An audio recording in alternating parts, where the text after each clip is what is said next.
Hi. So, I never thought I'd be the guy writing one of these, but here I am. I guess I just need to get this all out of my system before I lose my mind. My name is Johnny, and up until a few weeks ago, I thought I had a pretty solid life. Been married to Doris for 6 years. No kids, stable job, normal routine. You know how it is. We weren't perfect, but we were good, or at least I thought we were. Doris works as a pharmaceutical sales rep, which means she's always on the road, meeting clients, networking with doctors. I used to admire her work ethic, how she could charm just about anyone. Turns out I should have been a lot less impressed. I found out about her affair by accident. Or maybe it was fate, I don't know. She had left her laptop open in the kitchen one night. I wasn't even trying to snoop, I swear. I was just grabbing a drink, and I saw an email pop up on the screen. A subject line that made my stomach drop. Can't wait to see you again, Babe Redheart. Now, I'm not an idiot. My first thought was that it was spam or some old email from me. But when I glanced at the sender's name, I felt like I got punched in the gut. Dr. Morris Fisher. I knew that name. She had mentioned him before. A doctor she worked with, supposedly one of her best clients. She'd even joked about how he was such a flirt. But completely harmless. Yeah. Harmless, my ass. I don't know what came over me, but I clicked the email. And just like that, my entire world collapsed. It wasn't just one email. It was a thread. A long, disgusting, painfully detailed thread going back months. Talking about their meetups. Their special place at some motel off the highway. How he missed the way she tasted. I don't even remember how long I stood there, staring at the screen. My hands were shaking. My vision blurred. I felt like an idiot. A blind, oblivious idiot. Then I heard her footsteps. Doris walked into the kitchen, completely unaware, stretching and yawning like it was any other night. She looked at me and smiled. Smiled. Like she wasn't lying to my face every single day. Hey babe, why are you up? I didn't answer. I just turned the laptop toward her. The second she saw the screen, all the color drained from her face. Her whole body tensed. And then, get this, she laughed. A nervous, shaky laugh, but still. Oh my God, Johnny. Are you seriously going through my emails? Like I was the bad guy. That was when I knew. She wasn't sorry. She wasn't even scared. She was annoyed that I caught her. And that's when I decided I wasn't just going to walk away from this. I was going to make sure she felt what I felt. You ever catch someone in a lie so big that, instead of coming clean, they just start making up more lies on the spot? That was Doris. The second she realized I wasn't saying anything, she flipped into damage control mode. Johnny, this isn't what it looks like, she said, her voice all soft and innocent. He's just a friend. We joke around like that sometimes. Joke around. I wanted to laugh in her face, but I just shook my head. You expect me to believe that? She crossed her arms, already getting defensive. I don't know what you're thinking, but I swear, nothing happened. I was just playing along. It's just harmless flirting. Harmless. I clicked on another email. This one was worse. Way worse. A motel booking confirmation, with a timestamp from last week. I turned the screen back to her. So, you were just flirting in a motel? That's when she changed tactics. Instead of denial, she went straight for blame. Why were you even looking through my emails? She snapped, like I had violated her trust. Do you not trust me? I actually laughed. Trust you? Are you serious right now? She rolled her eyes. Rolled her damn eyes. Like I was overreacting. Like I was making a big deal out of nothing. Then she sighed, rubbing her temples like she was just so exhausted with me. Look, Johnny, you've been so distant lately. I didn't mean for this to happen, but I've been feeling really alone. And Morris, he listened to me. He made me feel wanted. So now it was my fault. I couldn't even speak. I just stood there, gripping the edge of the counter so hard my knuckles turned white. This woman, the woman I had loved, the woman I had built my life around, was standing in front of me, gaslighting me in real time. Then she tried to touch my arm. Johnny, I love you. We can work through this. I jerked away so fast she actually flinched. No, I said, my voice cold. We can't. That's when the fake tears started. She covered her face, shaking her head, whispering, I'm sorry, over and over like a broken record. And for a split second, I almost felt bad. But then I remembered. The emails, the motel, the fact that she didn't regret cheating. She only regretted getting caught. I took a deep breath and grabbed my keys. I'm going out, I muttered, heading for the door. She ran after me. Johnny, wait, please. Let's talk about this. But I didn't stop. I didn't even look at her. I just walked out and slammed the door behind me. I needed to clear my head. I needed to think. And the first person I thought of? Billy. Billy was my best friend. The guy who had been through everything with me since high school. If anyone would know what to do, it was him. So I drove straight to his place, not even caring that it was past midnight. The second he opened the door and saw my face, he knew something was wrong. Dude, what happened? I exhaled sharply. Doris. His eyes narrowed. What did she do? I swallowed hard. She's been cheating on me. Billy didn't even hesitate. Didn't ask for details. Didn't try to play devil's advocate. He just clenched his jaw and said, Who is he? And just like that, the first spark of an idea started forming in my head. I wasn't going to just sit back and let them get away with this. No, I was going to make them pay. Billy didn't say much at first. He just stared at me, jaw clenched, like he was waiting for me to say something that would make this all make sense. But there was nothing to say. Doris was a liar, a cheater, and now I had to figure out what came next. I was sitting on his couch, gripping a beer so tight I thought the bottle might crack. My whole body felt like it was buzzing. Rage, betrayal, humiliation, all of it mixing together until I couldn't tell what I was supposed to do with myself. Billy took a slow sip of his own beer, then leaned forward, resting his elbows on his knees. All right, he said. Tell me everything. So I did. I told him about the emails, about Morris Fisher, about the motel bookings, how Doris tried to blame me for her cheating, how she went straight to fake crying when I didn't buy her excuses. Billy let out a low whistle. Wow, that's bad. Bad. I scoffed. Dude, my wife, the woman I thought I was spending the rest of my life with, has been screwing some doctor behind my back for months. And she just stood there lying to my face like I was some kind of idiot. Billy's expression darkened. So, what are you gonna do? I sighed, rubbing my face. I don't know, man. Divorce her, obviously. But I don't want her walking away from this like she didn't just destroy everything. Billy nodded slowly, then tilted his head, watching me. You want revenge? I didn't answer right away. I just stared at my beer, watching the condensation drip down the glass. Did I? I wasn't the kind of guy who looked for payback.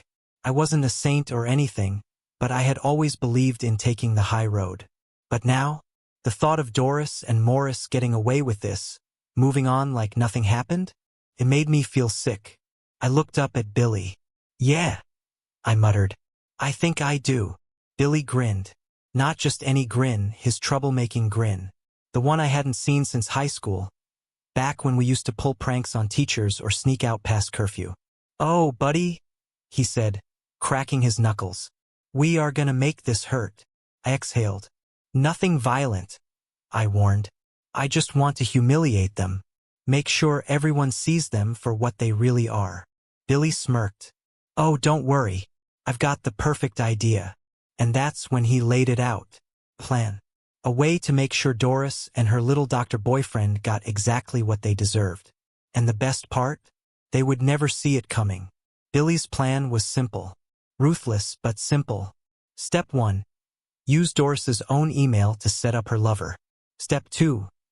Lure Dr. Morris Fisher into a situation he could never live down. Step 3. Make sure the whole world saw it. I'll admit, at first I hesitated. Not because I didn't want revenge, I did. But because I needed to be smart about it. I wasn't about to get myself arrested over these two. Billy, of course, had already thought about that. Relax, he said, cracking his knuckles. No violence. No threats. Just a little creative exposure. I was still buzzing with anger, but something about the way Billy said that made my heart beat faster. All right, I said. Tell me. Billy leaned in. We use her email. We send a message to good ol' Morris. Something he can't resist. Something that makes him think Doris is dying to see him. I frowned. Won't he get suspicious? I mean, what if he realizes it's not actually her? Billy grinned. You're forgetting one thing, this guy is a cheating idiot. He's used to sneaking around, sure, but he also thinks he's untouchable. He won't ask too many questions if it looks like another one of their secret meetups. I thought about it. He wasn't wrong. From the emails I saw, Morris was cocky. Too cocky. The kind of guy who probably thought he could do whatever he wanted and never face consequences. I took a deep breath. All right, let's do it. Billy handed me my phone. You know her passwords, right? I nodded. Doris wasn't exactly cautious with her stuff. She had the same password for everything, our streaming services, her work login, even her email. I typed it in and just like that, I was in. Billy rubbed his hands together. All right, now let's give lover boy a message he won't be able to resist. We kept it short and sweet. Subject. Need you tonight, red heart. Baby, I can't stop thinking about you. Meet me at our usual place tonight. 9 p.m. I need you. D. Billy whistled. Damn. You sure you've never cheated before? That's convincing as hell. I shook my head. I just know what kind of stuff she wrote to him. I hovered my finger over the send button. For a split second, I hesitated. This was real. Once I hit send, there was no turning back. But then I thought about Doris standing in that kitchen, rolling her eyes like I was some inconvenience. Thought about Morris probably laughing behind my back while sneaking around with my wife. I clicked send. Billy grinned. And now we wait. 8:45 p.m., the motel. We got there early. Parked a little ways down so we wouldn't be obvious. Billy had brought some supplies, rope, duct tape, a spare set of clothes. I raised an eyebrow. What's with the extra clothes? Billy smirked. You'll see. We watched as the parking lot stayed mostly empty. The place was a rundown little motel off the highway, the kind of spot where no one asked questions. Clearly their kind of place. Then, at exactly 8:57 p.m., a sleek black BMW pulled into the lot. Morris Fisher had arrived. I clenched my fists as I watched him get out, straightening his tie, looking around like a man who thought he was about to have a great night. He even checked his reflection in his car window, slicking his hair back. Billy chuckled. Oh, this guy is so ready to get caught with his pants down. And in about 5 minutes, that's exactly what was going to happen. Morris strutted into the motel lobby like he owned the place. He didn't even look nervous. Just another night of sneaking around, another night of cheating without consequences. But tonight was different. Billy and I gave it a minute before following. We pulled our hoodies up, keeping our faces down as we slipped into the building. The receptionist barely looked up from her phone. Room, Billy whispered. I nodded. Room 214. Doris and Morris's usual place. I had seen it in the emails. We crept up the stairs, my heart pounding. This was it. The moment I would finally take some control back. Outside the room, we listened. The shower was running. Morris was already making himself comfortable. Billy grinned. Perfect. We knocked. The water shut off. A few seconds later, footsteps. Then the door cracked open, and there he was. Dr. Morris Fisher, standing there in nothing but a towel, expecting Doris. His face shifted from smug to confused real quick. Who the? We shoved our way in before he could finish. Billy kicked the door shut behind us. Morris stumbled back, gripping the towel around his waist. What the hell is this? Who are you? I pulled my hood down. His eyes widened in shock. Johnny. I let the silence stretch. Let him feel it. Let him realize exactly what was happening. Billy locked the door. Go ahead. Document, sit down. Morris's gaze darted around the room, like he was looking for an escape. Listen, man. I don't know what you think is going on. Billy cut him off with a laugh. Oh, we know exactly what's going on. He tossed a roll of duct tape onto the bed. Now, be smart and sit your cheating ass down. Morris held up his hands. Hey, there's no need for this, all right? This is between me and Doris. I took a step forward. No. This is between you, Doris, and me. He swallowed hard. Then Billy grabbed the towel and yanked it away. Morris yelped, scrambling to cover himself, completely naked now. Billy burst out laughing. Wow. For a doctor, you really should have taken anatomy a little more seriously. I couldn't help it. I laughed too. Morris was bright red, trying to grab anything to cover himself. He lunged for the bedspread, but Billy was faster. He snatched it away and tossed it aside. Nope, you're staying like that. Morris was panicking now. All right, what do you want? Money? Billy rolled his eyes. Dude, if we wanted money, we'd be robbing an actual rich guy. This is about you learning a little lesson about screwing another man's wife. Then I reached into my pocket and pulled out my phone. Morris's whole face drained of color. Wait, no. Don't do that. Billy grinned. Oh yeah, say cheese. I snapped a photo. Morris Fisher, sitting naked on a cheap motel bed, looking like the pathetic piece of garbage he was. Morris lunged at me. You can't do this. Billy was faster. He shoved him back down, pressing him into the mattress with one hand. Listen here, lover boy. We're not gonna hurt you. We're just gonna make sure you never forget this little adventure. Then he grabbed something from his bag and tossed it at Morris. A cheap, pink, glittery dress. Morris blinked. What? Billy smirked. Oh, you didn't think we'd let you walk out of here with nothing, did you? I crossed my arms. You have two choices. One, you put that dress on and leave this motel right now. Or two, we make sure this photo gets sent to your hospital, your wife, and maybe even a few of Doris's coworkers. Your call. Morris stared at us, jaw clenched. He looked at the dress, then at me, then back at the dress. He knew we had him.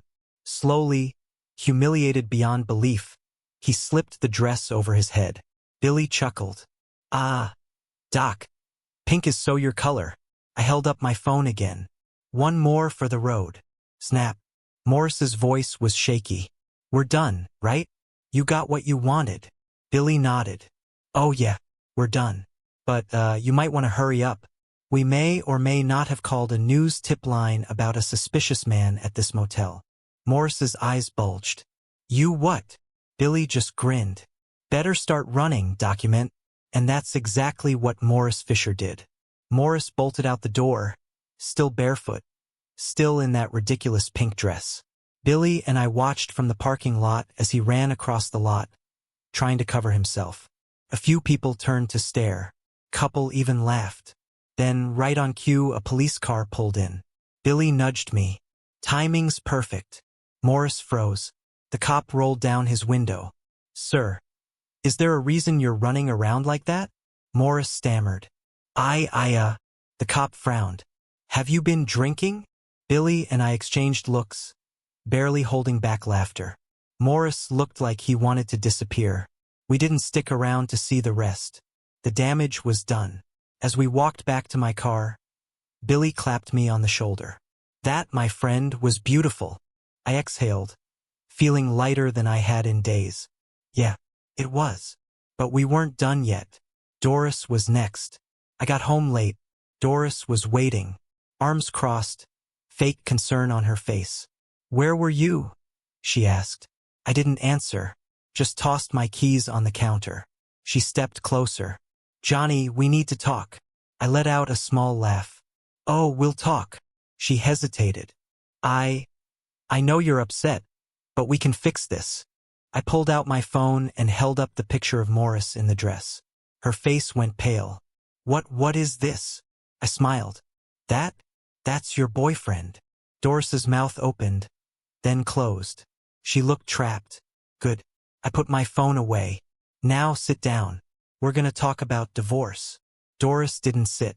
She just stood there, staring at me, panicked. Johnny, wait. Let's not do anything drastic. I pulled out a chair and sat down, completely calm. Drastic? I repeated. You mean like cheating on your husband for months? She swallowed hard. It wasn't like that. I scoffed. Then what was it like, Doris? She opened her mouth, stopped. She had nothing. I leaned back. Here's the deal. You pack your stuff and leave, or I make sure this. I tapped my phone. Gets sent to everyone you know. Her eyes widened. You wouldn't. I raised an eyebrow. Try me. She was silent. Then, slowly, she turned and walked to the bedroom. To pack. Doris disappeared into the bedroom.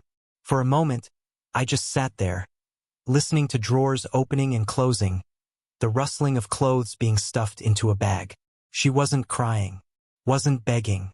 She knew she had lost, and I wanted her to feel it. I stood up and leaned against the doorframe, watching as she packed. You know, I said casually, you haven't even asked what happened to Morris tonight. She paused, just for a second, then kept shoving things into a suitcase. I don't care. I smirked. You should. He had a pretty rough night. Her movements slowed. I could almost hear the gears turning in her head. What did you do? She asked, voice tight. I shrugged. Oh, nothing much. Just made sure he got the recognition he deserved. She zipped up her bag. Johnny, if you did something illegal. I laughed. Illegal? Oh no, Doris. I'm not like you. I don't sneak around breaking trust. I stepped closer. But you should probably check your phone.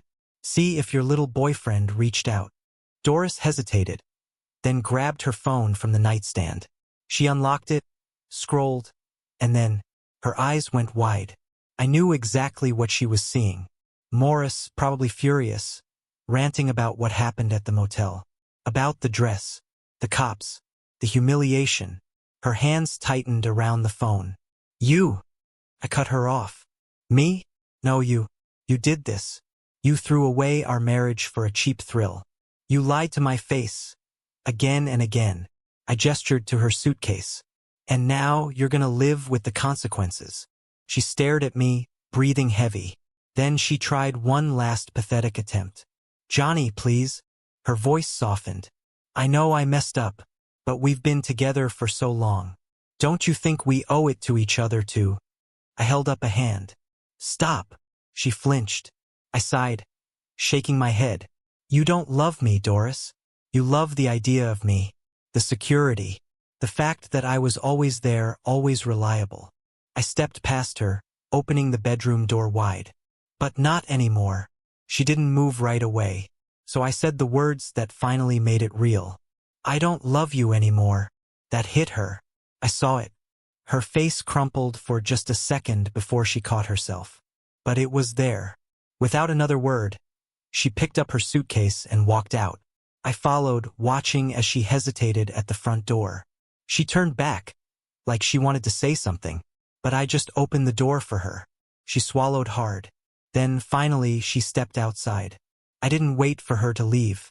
I shut the door, locked it, and just like that, Doris was gone. But I wasn't done yet, because now, it was time to ruin her reputation. The second the door shut behind Doris, I let out a breath I didn't even realize I was holding. It was done. But I wasn't satisfied. She was gone, sure. But she still had her job, her friends, her reputation. She'd spent months lying, sneaking around, making a fool out of me. And if she thought she could just move on like nothing happened? Not a chance. I grabbed my phone and called Billy. She out? He asked as soon as he picked up. Yeah, I said, but I'm not done. Billy chuckled. Knew you wouldn't be. I sat down, scrolling through my phone. Time to let everyone else know exactly what she is. Billy let out a low whistle. What's the plan? I pulled up Facebook. Doris's profile. She was one of those people who posted everything, vacation pics, work events, corny anniversary messages. Perfect. I started typing. Hey everyone. Just wanted to share something important. Some of you know Doris and I have separated. What you might not know is why.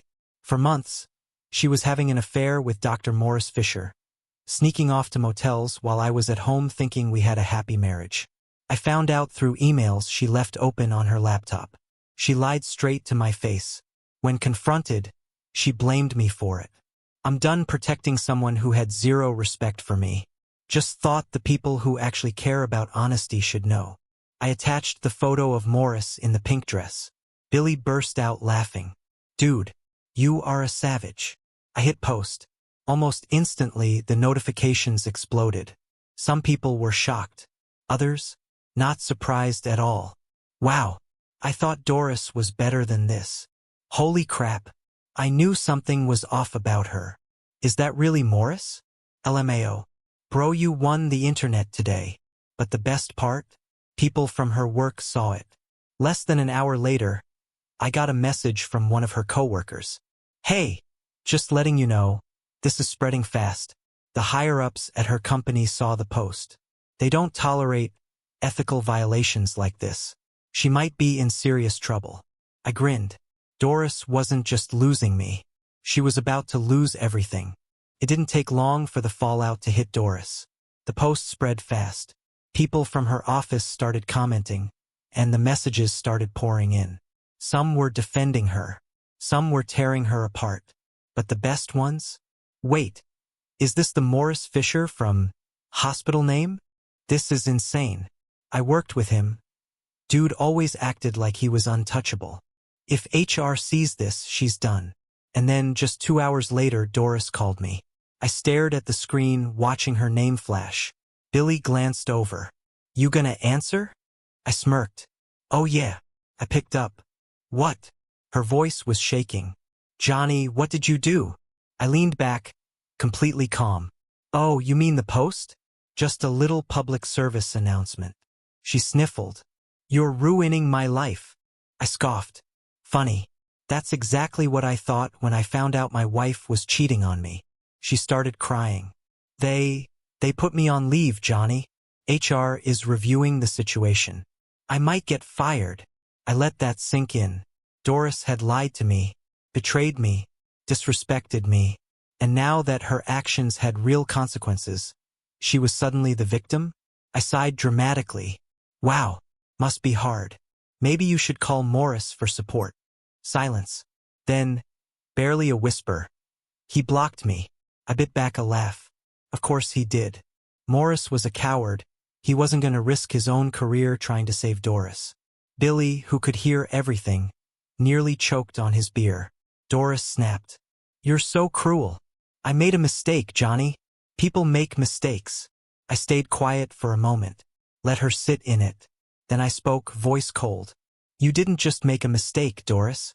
You made a choice. Over and over again. And now, you're dealing with the results. More crying. Pathetic. I didn't want things to end like this, she whispered. I smiled. Then you shouldn't have cheated. And I hung up.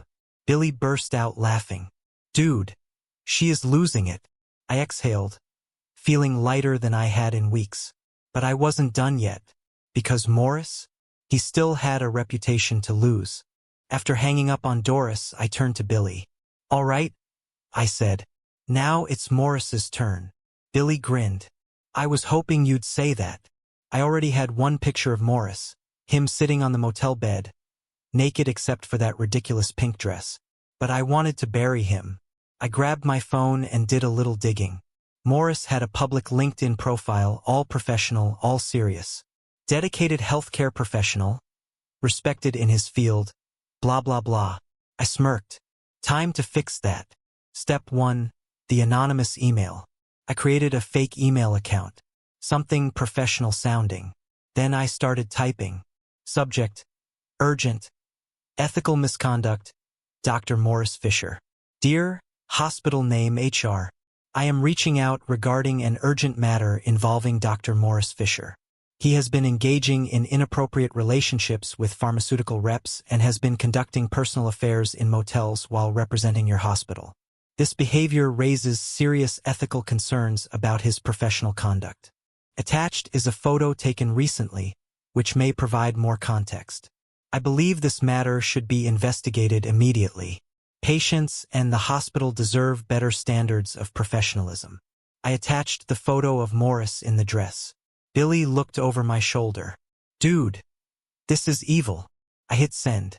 Step 2, the patient forums. Next, I found some local hospital review sites, places where patients left feedback on their doctors. Morris's profile had decent reviews. People trusted him. I changed that. Using another fake account, I posted, "I don't normally do this, but people need to know the truth about Dr. Morris Fisher. He's been sleeping with married women, using his position unethically, and meeting mistresses in motels. Do you really want a guy like this handling your loved one's medical care?" Billy whistled. "You're making sure he never recovers." I smirked. "That's the idea." Step 3, the social media bomb.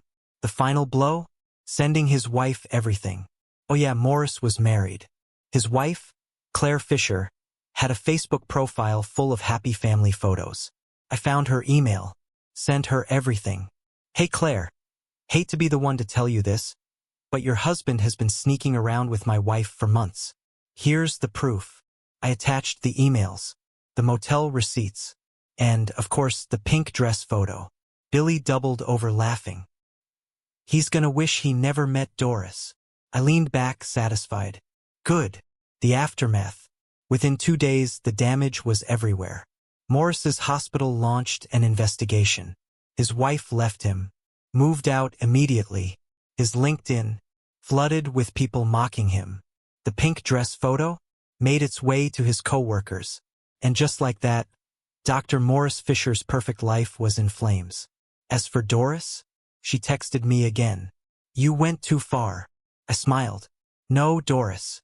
You did." Doris's text sat on my screen, glowing like a little reminder of everything she had done. "You went too far." I could almost hear her voice. Angry, desperate, still trying to act like she was the victim. I didn't reply. Instead, I sent one last message. I only made sure people saw the truth. Enjoy your new life. Then I blocked her. Billy grinned. "That's it." I exhaled. "That's it. No more fights. No more crying. No more Doris." Morris's collapse. A few days later, I heard the official news. Morris was suspended from the hospital. His wife filed for divorce. His reputation was destroyed. Billy showed me a Facebook comment thread where people were laughing at him. Someone even made a meme out of the pink dress photo. I just sat back and watched his entire world burn. Doris's fate. As for Doris, she lost her job. Apparently, her company didn't want to be associated with questionable behavior, especially one that was now public knowledge. She tried damage control. A few mutual friends told me she was explaining herself, but no one bought it. And honestly, I didn't care anymore. Moving on. One evening, Billy and I sat on my porch drinking beers. "You feel better?" he asked. I thought about it. Doris and Morris had been exposed. They lost everything they had betrayed me for. But more importantly, I was free. I raised my beer. "Yeah," I said. "I do." Billy clinked his bottle against mine. "To fresh starts." I smiled. To fresh starts. One more chapter left. Weeks passed. Life felt lighter. No more checking my phone for Doris's lies. No more anger eating at me. No more feeling like a fool. But then, one night, she showed up. It was late. A knock at my door. I opened it, and there she was. Doris. She looked wrecked. Eyes red. Hair a mess. Like she hadn't slept in days. "Johnny," she whispered. I didn't say anything. Just crossed my arms. She swallowed hard. "Can I come in?" I almost laughed. "Come in? After everything?" "No," I said flatly. Her lip trembled. I don't know where else to go." I leaned against the doorframe. "Not my problem." She sniffled. "I lost everything, Johnny. My job. My friends. You. And for what? Morris won't even talk to me. I ruined my life." I sighed. "Yeah, you did." She took a shaky breath. "Can we just talk? Please?" I looked at her, really looked. This was the same woman who rolled her eyes when I caught her. The same woman who blamed me for her affair. The same woman who never once apologized until her whole world fell apart. And now she was standing here expecting sympathy. I exhaled.